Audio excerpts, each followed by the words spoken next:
ಓಂ ಗುರುರ್ಬ್ರಹ್ಮ ಗುರುರ್ವಿಷ್ಣು ಗುರುರ್ದೇವೋ ಮಹೇಶ್ವರಃ ಗುರುರೇವ ಪರಂ ಬ್ರಹ್ಮ ತಸ್ಮೈ ಶ್ರೀ ಗುರವೇ ನಮಃ. ಓಂ ನಮಃ ಶ್ರೀ ಯತಿರಾಜಾಯ ವಿವೇಕಾನಂದ ಸೂರಯೇ ಸಚ್ಚಿತ್ ಸುಖ ಸ್ವರೂಪಾಯ ಸ್ವಾಮಿನೇ ತಾಪಹಾರಿಣಿ. ಸ್ವಾಮಿ ವಿವೇಕಾನಂದರ ಕರ್ಮಯೋಗ 6ನೆಯ ಅಧ್ಯಾಯ. Non-attachment is complete self abnegation. Non-attachment is complete self abnegation. ಅನಾಸಕ್ತಿ ಎಂದು ಹೇಳಿದಾಗ ಅದು ಪರಿಪೂರ್ಣ ಆತ್ಮ ಬಲಿದಾನ. ಬಲಿದಾನ ಅಂದ್ರೇನು? ಬಲಿ ಚಕ್ರವರ್ತಿ ಹೇಗೆ ತನ್ನನ್ನು ತಾನು ತನ್ನದೆನ್ನುವ ಸರ್ವಸ್ವವನ್ನೂ ಕೊಟ್ಟನು, ಹಾಗೆಂದ್ರೇನು? ಪರಿಪೂರ್ಣ ನಿಸ್ವಾರ್ಥತೆ. ಆತ್ಮ ಬಲಿದಾನ ಎಂದು ಹೇಳಿದಾಗ ಪರಿಪೂರ್ಣ ನಿಸ್ವಾರ್ಥತೆ. ಸ್ವಾಮೀಜಿ ಹೇಳ್ತಾರೆ, ನಾವು ಯಾವುದೇ ಒಂದು ಕೆಲಸವನ್ನು ಮಾಡಿದಾಗ ಅದು ನಾವು ನನಗಾಗಿ ಅಂತ ಮಾಡಲಿ, ಎಲ್ಲರಿಗಾಗಿ ಅಂತ ಮಾಡಲಿ, ಒಟ್ಟಲ್ಲಿ ನಾವು ಯಾವ ಕೆಲಸ ಮಾಡಿದ್ರೂ ಅದು ಇನ್ನೊಬ್ಬರ ಮೇಲೆ ಪರಿಣಾಮವನ್ನು ಉಂಟು ಮಾಡುತ್ತೆ. ನಾನು ಲೈಟ್ ಹಾಕಿದೆ, ನನಗಷ್ಟೇ ಬೆಳಕು ಸಿಗಲಿಲ್ಲ, ಎಲ್ಲರಿಗೂ ಬೆಳಕು ಸಿಕ್ತು. ನಾನು ಒಬ್ಬ ವಿಜ್ಞಾನಿಯಾಗಿ ಅಣುಬಾಂಬ್ ಪರೀಕ್ಷೆ ಮಾಡಲಿಕ್ಕೆ ಸ್ಫೋಟ ಮಾಡಿದೆ, ನನಗಷ್ಟೇ ಅದರ ರಿಸಲ್ಟ್ ಗೊತ್ತಾಯಿತು ಅಲ್ಲ, ವಾತಾವರಣದ ಮೇಲೆ, ಅಲ್ಲಿನ ಸುತ್ತಲ ಜನಗಳ ಮೇಲೆ ಪರಿಣಾಮ ಉಂಟಾಯಿತು. ಹಾಗಂದ್ರೇನು? ನಾವು ಮಾಡುವ ಪ್ರತಿಯೊಂದು ಕೆಲಸ ನಮಗಷ್ಟೇ ಅಲ್ಲ, ಇನ್ನೊಬ್ಬರಿಗೂ ಒಂದು ಪರಿಣಾಮವನ್ನು ಉಂಟು ಮಾಡುತ್ತೆ. ಮೊದಲನೇ ವಿಚಾರ. ಎರಡನೇದಾಗಿ, ಸಾಮಾನ್ಯವಾಗಿ ನಾವು ಜಗತ್ತಿನಲ್ಲಿ ನೋಡುತ್ತೇವೆ, ಯಾರು ಒಳ್ಳೆಯದನ್ನು ಮಾಡ್ತಾನಲ್ಲ ಅವನು ಇನ್ನಷ್ಟು ಮತ್ತಷ್ಟು ಒಳ್ಳೆಯದರ ಕಡೆಗೆ ಹೋಗ್ತಾನೆ. ಯಾರು ಕೆಟ್ಟದನ್ನು ಮಾಡ್ತಾನಲ್ಲ ಅವನು ಇನ್ನಷ್ಟು ಮತ್ತಷ್ಟು ಕೆಟ್ಟದರ ಕಡೆಗೇ ಹೋಗ್ತಿರ್ತಾನೆ. ಯಾರು ಒಳ್ಳೆಯದನ್ನು ಮಾಡ್ತಾನೋ ಅವನು ಮುಂದೆಯೂ ಹೆಚ್ಚೆಚ್ಚು ಒಳ್ಳೆಯದನ್ನೇ ಮಾಡ್ತಾನೆ. ಯಾರು ಕೆಟ್ಟದ್ದನ್ನು ಮಾಡ್ತಾನೋ ಅವನು ಮುಂದೆ ಕೂಡ ಇನ್ನಷ್ಟು ಮತ್ತಷ್ಟು ಕೆಟ್ಟದರ ಕಡೆಗೆ ಹೋಗ್ತಾನೆ. ಇದನ್ನು ನಾವು ಗಮನಿಸ್ತೇವೆ. ಅಷ್ಟೇ ಅಲ್ಲ, ಯಾರು ಒಳ್ಳೆಯವನೋ ಅವನು ಒಳ್ಳೆಯವರ ಸಹವಾಸವನ್ನೇ ಮಾಡ್ತಾನೆ, ಅಥವಾ ತನ್ನ ಸ್ವಭಾವ ಎಂತಹುದೋ ಅಂಥ ವ್ಯಕ್ತಿಗಳ ಸಹವಾಸವನ್ನೇ ಮಾಡ್ತಾನೆ. ಯಾರು ಕೆಟ್ಟವನೋ ಅವನು ತನ್ನ ಸ್ವಭಾವ ಎಂಥದ್ದೋ ಅಂಥ ವ್ಯಕ್ತಿಗಳ ಸಹವಾಸವನ್ನೇ ಮಾಡ್ತಾನೆ. ಈ ಮೂರನ್ನು ನಾವು ಜಗತ್ತಿನಲ್ಲಿ ನೋಡುತ್ತಲೇ ಇದ್ದೇವೆ. ಇದರ ಅರ್ಥ ಏನು? ಸ್ವಾಮೀಜಿ ಹೇಳ್ತಾರೆ, ಇದನ್ನು ನಾವು ಈ ರೀತಿ ಅರ್ಥ ಮಾಡಿಕೊಳ್ಬೇಕು. ನಾವು ಯಾವುದೇ ಕೆಲಸ ಕಾರ್ಯ ಮಾಡುವಾಗ, ಆಲೋಚನೆ ಮಾಡುವಾಗ ನಮ್ಮ ಮನಸ್ಸು ಒಂದು ಸ್ತರದಲ್ಲಿ ಇರುತ್ತೆ. ಮೆಂಟಲ್ ವೈಬ್ರೇಷನ್ಸ್, ನಮ್ಮ ಮಾನಸಿಕ ತರಂಗಗಳು ಒಂದು ಸ್ತರದಲ್ಲಿ ಇರುತ್ತವೆ. ಜಗತ್ತಿನಲ್ಲಿ, ಇಡೀ ಜಗತ್ತಿನಲ್ಲಿ ಯಾರ ಮನಸ್ಸಿನಲ್ಲಿ ಅದೇ ಕೆಲಸ ನಡೀತಿದೆಯೋ ಅವರೆಲ್ಲರ ಜೊತೆ ನನಗೆ ಮಾನಸಿಕವಾಗಿ ಕನೆಕ್ಷನ್ ಇರುತ್ತೆ. ಅದು ವಿಚಾರಗಳ ಅದ್ಭುತ ಶಕ್ತಿ. ಈಗ ನಾನು ಒಂದು ಸುಳ್ಳು ಹೇಳಬೇಕು ಅಂತ ನನಗೆ ಅನ್ನಿಸ್ತಾ ಇದೆ, ಆದರೆ ನಾನು ಪ್ರಯತ್ನಪೂರ್ವಕ ಆ ಸುಳ್ಳು ಹೇಳುವುದನ್ನು ಬಿಟ್ಟೆ, ತಡೆಗಟ್ಟಿದೆ. ಈಗ ನನ್ನ ಮನಸ್ಸು ಯಾವ ವೈಬ್ರೇಷನಲ್ಲಿದೆ, ಜಗತ್ತಿನಲ್ಲಿ ಯಾರ್ಯಾರು ಅದೇ ಲೆವೆಲಲ್ಲಿ ಇದ್ದಾರೋ ಅವರೆಲ್ಲರ ಜೊತೆ ನಮಗೆ ಕನೆಕ್ಷನ್ ಇರುತ್ತೆ, ನಮಗೆ ಗೊತ್ತಿದ್ದೋ ಗೊತ್ತಿಲ್ಲದೆಯೋ. ಹಾಗೆಯೇ ಒಬ್ಬ ಕೆಟ್ಟದನ್ನು ಮಾಡ್ತಿದ್ದಾನೆ, ಜಗತ್ತಿನಲ್ಲಿ ಇರುವ ಅದೇ ಕೆಟ್ಟ ಕೆಲಸ ಮಾಡುವ ಎಲ್ಲರ ಜೊತೆ ಅವನಿಗೆ ಮನಸ್ಸಿನಿಂದ ಕಾಂಟ್ಯಾಕ್ಟ್ ಇರುತ್ತೆ. ಇದು ಆಲೋಚನೆಗಳ ಪ್ರಚಂಡ ಶಕ್ತಿ. ಸ್ವಾಮೀಜಿ ಮುಂದುವರಿಸ್ತಾರೆ, ಈ ಬೆಳಕಿನ ಕಿರಣಗಳು ಇವೆಯಲ್ಲ, ಅವು ಬಹಳ ದೂರ ಸಂಚಾರ ಮಾಡುತ್ತವೆ. ಸೂರ್ಯನಿಂದ ಭೂಮಿಯ ತನಕ ಬರಲಿಕ್ಕೆ ಸೂರ್ಯ ಕಿರಣಗಳು ಎಷ್ಟು ದೂರ ಬರುತ್ತವೆ, ಎಷ್ಟು ದೂರದಿಂದ ಬರುತ್ತವೆ. ಹೇಗೆ ಬೆಳಕಿನ ಕಿರಣಗಳು ತಮ್ಮ ಗುರಿಯನ್ನು ಸೇರುವ ತನಕ ವರ್ಷಾನುಗಟ್ಟಲೆ ಜರ್ನಿ ಮಾಡ್ತಾನೇ ಇರುತ್ತವೆ, ಸಂಚರಿಸುತ್ತಲೇ ಇರುತ್ತವೆ. ಹಾಗೆಯೇ ನಮ್ಮ ಆಲೋಚನೆಗಳು, ನಮ್ಮ ವಿಚಾರಗಳು, ನಮ್ಮ ಮನಸ್ಸಿನಲ್ಲಿ ಮೂಡಿದ ಪ್ರತಿಯೊಂದು ವಿಚಾರ ಹೋಗ್ತಾನೇ ಇರುತ್ತಂತೆ ಇಡೀ ವಿಶ್ವದಲ್ಲಿ. ಎಲ್ಲಿಯ ತನಕ ಹೋಗುತ್ತೆ? ಇದೇ ವಿಚಾರವನ್ನು ಸ್ವೀಕರಿಸಲು ಯೋಗ್ಯರಾದವರು ಯಾರಿದ್ದಾರೋ ಅವರನ್ನು ತಲುಪುವ ತನಕ ಹೋಗ್ತಾನೇ ಇರುತ್ತೆ. ಇದು ವಿಚಾರಗಳ ಅದ್ಭುತ ಶಕ್ತಿ. ಇದಕ್ಕೆ ನಾವು ಬಹಳಷ್ಟು ಉದಾಹರಣೆ ನೋಡಬಹುದು. ಒಂದು ಉದಾಹರಣೆ, ಅಂದಿನ ದಿನಗಳಲ್ಲಿ 100-150 ವರ್ಷಗಳ ಹಿಂದೆ ಶ್ರೀಮಾತೆ ಶ್ರೀ ಶಾರದಾ ದೇವಿಯವರು ಆ ಕಗ್ಗಾಡು ಹಳ್ಳಿ ಜೈರಾಂಬಾಟಿಯಲ್ಲಿದ್ದರು. ಇನ್ನೊಬ್ಬ ಯುವಕ ಇಲ್ಲಿ ಕರ್ನಾಟಕದ ಸಮುದ್ರ ದಂಡೆಯ ಮೇಲೆ ಮಂಗಳೂರಿನ ಹತ್ತಿರ ಒಂದು ಸಣ್ಣ ಹಳ್ಳಿಯಲ್ಲಿ, ಗುರುಪುರ ಅಂತ ಆ ಹಳ್ಳಿ ಹೆಸರು, ಅಲ್ಲಿದ್ದರು. ಎಲ್ಲಿಯ ಕನೆಕ್ಷನ್ನು? ಅವತ್ತು ಇಂದಿನ ಹಾಗೆ ಇನ್ಫಾರ್ಮೇಷನ್ ಟೆಕ್ನಾಲಜಿ ಇಷ್ಟು ಬೆಳವಣಿಗೆ ಆಗಿತ್ತಾ? ಎಲ್ಲ ನ್ಯೂಸ್ ಎಲ್ಲ ಕರೆಸ್ಪಾಂಡೆನ್ಸ್ ಎಲ್ಲ ಇಷ್ಟು ವೇಗವಾಗಿ ಇತ್ತ? ಆ ಮಂಗಳೂರಿನ ಪಕ್ಕದ ಹಳ್ಳಿಯ ಒಬ್ಬ ಚಿಕ್ಕ ಹುಡುಗ, ಯುವಕ, ಅವನು ಅದು ಹೇಗೋ ಯೋಗ ಬಲದಿಂದ ಮದ್ರಾಸಿಗೆ ಹೋಗುವಂತಾಯಿತು, ಅಲ್ಲಿಂದ ಕಲ್ಕತ್ತಕ್ಕೆ ಹೋಗುವಂತಾಯಿತು, ಅಲ್ಲಿಂದ ಜೈರಾಂಬಾಟಿಗೆ ಹೋಗಿ ಶ್ರೀಮಾತೆ ಶ್ರೀ ಶಾರದಾ ದೇವಿಯವರ ಬಳಿಯಲ್ಲಿ ಮಂತ್ರದೀಕ್ಷೆ ಪಡೆದುಕೊಳ್ಳುವಂತೆ ಆಯಿತು. ಅದೇ ಆ ಜೈರಾಂಬಾಟಿ ಹಳ್ಳಿಯಲ್ಲೇ ಇದ್ದ ಎಷ್ಟೋ ಜನರಿಗೆ ಶ್ರೀಮಾತೆಯವ್ರ ಹೆಸರೇ ಗೊತ್ತಿಲ್ಲ.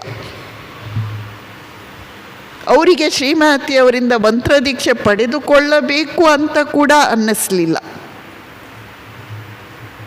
ಯಾವುದದು ನಮ್ಮನ್ನು ಜೀವನದಲ್ಲಿ ಮುಂದೆ ಎಳೆದುಕೊಂಡು ಹೋಗುತ್ತದೆ? ಅದು ನಮ್ಮ ವಿಚಾರಗಳ ಶಕ್ತಿ. ನಮ್ಮ ವಿಚಾರಗಳು ಇಡೀ ವಾತಾವರಣದಲ್ಲಿ ಸಂಚರಿಸುತ್ತಲೇ ಇರುತ್ತವೆ. ಹಾಗೆ ಸಂತ ಮಹಾತ್ಮರ ವಿಚಾರಗಳು, ಶ್ರೀರಾಮಕೃಷ್ಣರದು, ಶ್ರೀಮಾತೆಯವ್ರದ್ದು, ಸ್ವಾಮೀಜಿಯವರದ್ದು, ನಮ್ಮ ಗುರುಗಳ ಸಂಕಲ್ಪಗಳು, ವಿಚಾರಗಳು ಸಂಚರಿಸುತ್ತಲೇ ಇರುತ್ತವೆ.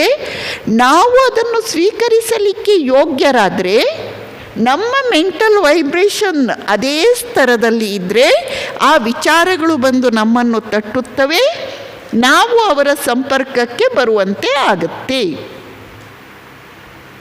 ಇದು ಜಗತ್ತಿನ ನಿಯಮ. ಇದರ ಅರ್ಥ ಏನು? ಒಬ್ಬ ವಿಲಾಸಿಯಾದವನು ಹೊಸ ವಿಲಾಸಿಯನ್ನೇ ಹುಡುಕಿಕೊಂಡು ಹೋಗ್ತಾನೆ. ಒಬ್ಬ ವಿರಕ್ತನಾದವನು ಅವನು ವಿರಕ್ತನನ್ನೇ ಹುಡುಕಿಕೊಂಡು ಹೋಗ್ತಾನೆ. ಹೌದಲ್ವಾ? ವಿರಕ್ತನ ಸಹವಾಸವನ್ನೇ ಇಷ್ಟಪಡ್ತಾನೆ. ಇದು ಆಲೋಚನೆಗಳ ಕರ್ಮ. ಸ್ವಾಮೀಜಿ ಹೇಳ್ತಾರೆ, ನಾವು ಇರುವ ಜಾಗ ಇದೆಯಲ್ಲ, ಅಲ್ಲಿ ಸುತ್ತಮುತ್ತ ರಾಶಿ ವಿಚಾರಗಳು ತುಂಬಿಕೊಂಡಿವೆ. ನಮ್ಮ ಮನಸ್ಸಿನಲ್ಲಿ ಯಾವ ವಿಚಾರ ನಡೀತಾ ಇದೆಯೋ ಅಂಥ ವಿಚಾರ ಸುತ್ತ ವಾತಾವರಣದಲ್ಲಿ ಯಾವುದಿದೆಯೋ ಅದಷ್ಟೇ ನಮ್ಮ ಒಳಗಡೆ ಎಂಟರ್ ಆಗುತ್ತವೆ, ಪ್ರವೇಶಿಸುತ್ತವೆ. ನೀವು ನೋಡಿಲ್ವಾ? ಒಂದು ದುಃಖ ಉಂಟಾಯ್ತಂದರೆ ಸರಿ, ರಾಶಿ ದುಃಖದ ವಿಚಾರಗಳೇ ಬರ್ತಿರುತ್ತವೆ, ರಾಶಿ ದುಃಖದ ಭಾವನೆಯೇ ಬರ್ತಿರುತ್ತೆ. ಆಗ ಒಳ್ಳೆಯದನ್ನು ಹೇಳಿದ್ರೂ ತಲೆಯೊಳಕ್ಕೆ ಹೋಗಲ್ಲ. ಅದೇ ಒಂದು ಸಂತೋಷದ ಸಂಗತಿ ಇರಲಿ, ಕುಣಿತಾನೇ ಇರ್ತೀವಿ, ಅಷ್ಟು ಸಂತೋಷದ ಸಂಗತಿಗಳೇ ನಮ್ಮ ತಲೆಯೊಳಕ್ಕೆ ಹೋಗ್ತಿರುತ್ತವೆ. ಹಾಗೆಂದರೇನು? ನಾವು ಇರುವ ಜಾಗದಲ್ಲಿ, ಪ್ರತಿಯೊಬ್ಬರೂ ಇರುವ ಜಾಗದಲ್ಲಿ ನಮ್ಮ ಸುತ್ತಮುತ್ತ ಬಹಳಷ್ಟು ಒಳಿತು ಕೆಡುಕಿನ ವಿಚಾರಗಳು ತುಂಬಿಕೊಂಡಿರುತ್ತವೆ. ನಮ್ಮ ಮನಸ್ಸು ಯಾವುದನ್ನು ಸ್ವೀಕರಿಸಬಲ್ಲದೋ ಆ ವಿಚಾರಗಳನ್ನು ಮಾತ್ರ ನಾವು ಒಳಕ್ಕೆ ತೆಗೆದುಕೊಳ್ಳುತ್ತೇವೆ. ಸ್ವಾಮೀಜಿ ಹೇಳ್ತಾರೆ. ಹೀಗೆ ಒಬ್ಬ ಒಳ್ಳೆಯ ಕೆಲಸ ಮಾಡಿದಾಗ ಎರಡು ಉಪಯೋಗ ಇದೆ. ಒಂದನೆಯದು, ಅವನು ಜಗತ್ತಿನಲ್ಲಿ ಅದೇ ಒಳ್ಳೆಯ ಕೆಲಸ ಮಾಡುವ ಎಲ್ಲ ಜನರ ಜೊತೆ ಮಾನಸಿಕವಾಗಿ ಸಂಪರ್ಕದಲ್ಲಿ ಇರ್ತಾನೆ. ಅದರಿಂದ ಅವನಿಗೆ ಶಕ್ತಿ, ಬೆಂಬಲ, ಸ್ಫೂರ್ತಿ ಲಭಿಸುತ್ತೆ. ಒಂದನೆಯದಾಗಿ. ಎರಡನೆಯದಾಗಿ, ಜಗತ್ತಿನಲ್ಲಿ ಯಾರು ಯಾರು ಇವನಂತೆ ಕೆಲಸದ ಸತ್ಕಾರ್ಯದಲ್ಲಿ ತೊಡಗಿದ್ದಾರೋ ಅವರಿಗೆಲ್ಲ ಇವನು ಮಾನಸಿಕವಾಗಿ ಬೆಂಬಲ ಮಾಡ್ತಾ ಇದ್ದಾನೆ, ಸಪೋರ್ಟ್ ಮಾಡ್ತಾ ಇದ್ದಾನೆ. ಅದೇ ರೀತಿ ಒಬ್ಬ ಕೆಟ್ಟ ಕೆಲಸ ಮಾಡ್ತಾ ಇದ್ದರೆ ಅವನೂ ಎರಡು ಕೆಲಸ ಮಾಡ್ತಿದ್ದಾನೆ. ಒಂದು, ವಿಶ್ವದಲ್ಲಿರುವ ಎಲ್ಲ ಅದೇ ಕೆಟ್ಟ ಕೆಲಸ ಮಾಡುವವರ ಜೊತೆ ಅವನಿಗೆ ಮೆಂಟಲಿ ಕನೆಕ್ಷನ್ ಇದೆ. ಒಂದನೆಯದು, ಅವರೆಲ್ಲರಿಂದ ಇವನು ಸಪೋರ್ಟ್ ಪಡಿತಿದ್ದಾನೆ. ಎರಡನೆಯದು, ಯಾರು ಇಂಥ ಕೆಟ್ಟ ಕೆಲಸವನ್ನೇ ಮಾಡ್ತಾರೋ ಅವರಿಗೆಲ್ಲ ಇವನು ಮಾರಲ್ ಬ್ಯಾಕ್ಗ್ರೌಂಡ್, ಮಾರಲ್ ಸಪೋರ್ಟ್ ಕೊಡ್ತಿದ್ದಾನೆ. ಹೀಗೆ ಆಲೋಚನಾ ಸ್ತರದಲ್ಲಿ ಮನುಷ್ಯನ ಕರ್ಮ ಇದೆಯಲ್ಲ, ಅದು ತುಂಬ ಪ್ರಬಲವಾದದ್ದು, ತುಂಬ ಶಕ್ತಿಶಾಲಿಯಾದದ್ದು. ಸ್ವಾಮೀಜಿ ಮುಂದಿನ ವಿಚಾರ ಹೇಳ್ತಾರೆ. ಪ್ರತಿಯೊಂದು ಕರ್ಮಕ್ಕೆ ಫಲ ಅಂತ ಇದ್ದೇ ಇದೆ. ನಾವು ಒಂದು ಕರ್ಮ ಮಾಡಿದರೆ ಶರೀರದಿಂದ, ವಾಕಿನಿಂದ, ಮನಸ್ಸಿನಿಂದ ಅದರ ಫಲ ಬಂದೇ ಬರುತ್ತೆ. ಏನು ಮಾಡಿದರೂ ತಪ್ಪಿಸಲಿಕ್ಕೆ ಆಗುವುದಿಲ್ಲ. ಸತ್ಕರ್ಮ ಮಾಡಿದರೆ ನಾವು ಆ ಸತ್ಫಲ ಬಂದೇ ಬರುತ್ತೆ. ದುಷ್ಕರ್ಮ ಮಾಡಿದರೆ ಆ ದುಷ್ಫಲ ನಮಗೆ ಬಂದೇ ಬರುತ್ತೆ. ಆ ಫಲ ನಮಗೆ ತಲುಪುವುದನ್ನು ಯಾರೂ ತಪ್ಪಿಸಲಿಕ್ಕಾಗಲ್ಲ. ಈಗ ಇಲ್ಲಿ ಒಂದು ಸಮಸ್ಯೆ ಹುಟ್ಟಿತು. ನಾವು ನೋಡಿದ್ವಿ, ಹೇಗೆ ಒಂದು ಬೆಂಕಿ ಇದೆ ಅಂದರೆ ಅಲ್ಲಿ ಹೊಗೆ ಕೂಡ ಇದ್ದೇ ಇರುತ್ತೋ, ಹೇಗೆ ಬೆಂಕಿ ಇರುವಲ್ಲಿ ಹೊಗೆಯನ್ನು ತಪ್ಪಿಸಲಾಗದೋ, ಹಾಗೆ ನಾವು ಮಾಡುವ ಪ್ರತಿಯೊಂದು ಕೆಲಸ ಅದು 100ಕ್ಕೆ 100 ಒಳ್ಳೆಯದು ಅಂತ ಯಾವತ್ತೂ ಹೇಳಲಿಕ್ಕೆ ಬರಲ್ಲ. 100ಕ್ಕೆ 100 ಕೆಟ್ಟದ್ದು ಅಂತ ಯಾವತ್ತೂ ಹೇಳಲಿಕ್ಕೆ ಬರಲ್ಲ. ನಾವು ಮಾಡುವ ಪ್ರತಿಯೊಂದು ಕೆಲಸ ಒಳಿತು ಕೆಡುಕಿನ ಮಿಶ್ರಣ. ಪರ್ಸೆಂಟೇಜಲ್ಲಿ ವ್ಯತ್ಯಾಸ. ನಾನು 80% ಒಳ್ಳೆಯ ಕೆಲಸ ಮಾಡ್ತೀನಿ, ಅದರಲ್ಲಿ 20% ಕೆಟ್ಟದಿದೆ. ಒಬ್ಬ 70% ಕೆಟ್ಟದನ್ನು ಮಾಡ್ತಾನೆ, ಅದರಲ್ಲಿ 30% ಒಳ್ಳೆಯದು ಇದೆ. ಹೀಗೆ ಪರ್ಸೆಂಟೇಜಲ್ಲಿ ವ್ಯತ್ಯಾಸ. ಹಾಗಾದರೆ ನಾವು ಪ್ರತಿಯೊಂದು ಕೆಲಸ ಮಾಡಿದಾಗ ನಮಗೆ ಪ್ರತಿ ಸಲ ಪುಣ್ಯಫಲ ಪಾಪಫಲ, ಪುಣ್ಯಫಲ ಪಾಪಫಲ ಎರಡೂ ಬರುತ್ತಲೇ ಇರುತ್ತದೆ. ಈ ವಿಷಚಕ್ರದಿಂದ ಪಾರಾಗುವುದು ಹೇಗೆ? ದೊಡ್ಡ ಸಮಸ್ಯೆ. ಅದರ ಉತ್ತರವನ್ನು ಆಮೇಲೆ ನೋಡೋಣ. ಸ್ವಾಮೀಜಿ ಹೇಳ್ತಾರೆ, ಯಾರು ಎಲ್ಲ ಸತ್ಕರ್ಮಗಳ ನಡುವೆ ಅದರಲ್ಲಿ ಯತ್ಕಿಂಚಿತ್ ಕೆಡುಕಿನ ಅಂಶ ಇದೆ ಎಂಬುದನ್ನು ನೋಡುತ್ತಾನೆಯೋ, ಮತ್ತು ಯಾರು ಎಲ್ಲ ದುಷ್ಕರ್ಮಗಳ ನಡುವೆ ಅಲ್ಲಿ ಒಳಿತಿನ ಅಂಶ ಇದೆ ಎಂಬುದನ್ನು ಗುರುತಿಸುತ್ತಾನೆಯೋ, ಅವನು ಕರ್ಮ ರಹಸ್ಯವನ್ನು ಬಲ್ಲವನು. ಬಹಳ ಕಷ್ಟ ಇದೆ ಇವೆಲ್ಲ. 5ನೇ ಅಧ್ಯಾಯದವರೆಗೆ ಸುಲಭ ಇತ್ತು. ಈಗ PhD ಲೆಸನ್ಸ್ ಆರಂಭ ಮಾಡಿದರು. ಯಾರೋ ಎಲ್ಲ ಒಳಿತಿನ ನಡುವೆ ಕೆಡುಕನ್ನು ನೋಡ್ತಾನೆ. ನಮ್ಮ ಹಾಗೆ ಪರದೋಷ ದರ್ಶನ ಅಲ್ಲ, ನಮ್ಮ ಹಾಗೆ ಪರದೋಷ ನೋಡ್ತಾ ಇರೋದಲ್ಲ. ಮತ್ತು ಯಾರು ಎಲ್ಲ ಕೆಡುಕಿನ ನಡುವೆ ಒಳಿತಿನ ಇರುವಿಕೆಯನ್ನು ನೋಡುತ್ತಾನೆಯೋ ಅವನು ಕರ್ಮ ರಹಸ್ಯವನ್ನು ಬಲ್ಲನು. ಸ್ವಾಮೀಜಿ ಹೇಳ್ತಾರೆ, ಈಗ ನಾವು ಮಾಡುವ ಪ್ರತಿಯೊಂದು ಕೆಲಸ ಒಳಿತು ಕೆಡುಕಿನ ಮಿಶ್ರಣ ಅಂತ ಹೇಳುವುದಾದರೆ, ನಾವು ಪ್ರತಿ ಕೆಲಸ ಮಾಡಿದಾಗ ನಮಗೆ ಸತ್ಫಲ ದುಷ್ಫಲ ಎರಡೂ ಬರುತ್ತಲೇ ಇರುವುದಾದರೆ ಇದು ಹೀಗೇ ಮುಂದುವರಿತಾನೇ ಇರುತ್ತೆ. 100% ನಾವು ಪುಣ್ಯದಲ್ಲಿ ನೆಲೆ ನಿಲ್ಲಲಿಕ್ಕೆ ಆಗಲ್ಲ. ಇದು ದೊಡ್ಡ ಸಮಸ್ಯೆ ಆಗಿ ಹೋಯ್ತಲ್ವಾ? ಕರ್ಮಯೋಗದಲ್ಲಿ ಇದಕ್ಕೆ ಹೇಳಲ್ಪಟ್ಟ ಪರಿಹಾರ ಏನು? ಈ ವಿಷಚಕ್ರದಿಂದ ನಾವು ಪಾರಾಗುವುದು ಹೇಗೆ? ಸ್ವಾಮೀಜಿ ಕೇಳ್ತಾರೆ. ನಾವು ಪ್ರತಿ ಕ್ಷಣ ಉಸಿರಾಡ್ತಿದ್ದೇವೆ. ಆ ಉಸಿರಾಟದಲ್ಲಿ ಎಷ್ಟೋ ಸೂಕ್ಷ್ಮ ಜೀವಿಗಳು ತೀರ್ಕೊಂಡು ಹೋಗುತ್ತವೆ. ನಾವು ತಿನ್ನುವ ಪ್ರತಿಯೊಂದು ತುತ್ತು ಆಹಾರ ಇನ್ನೊಬ್ಬರಿಗೆ ಅಷ್ಟು ಆಹಾರ ಕಡಿಮೆ ಆಗ್ತಿದೆ. ಮನುಷ್ಯ ಜೀವನವೇ ಒಂದು ರೀತಿ ಹಿಂಸೆ ಇಲ್ಲದೆ ಜೀವನ ನಡೆಯುವುದೇ ಇಲ್ಲ ಅಂತ ಆಗಿಬಿಟ್ಟಿದೆ. ಹಾಗಾದರೆ ಈ ವಿಷಮ ಪರಿಸ್ಥಿತಿಗೆ ಪರಿಹಾರ ಏನು? ಸ್ವಾಮೀಜಿ ಕೇಳ್ತಾರೆ.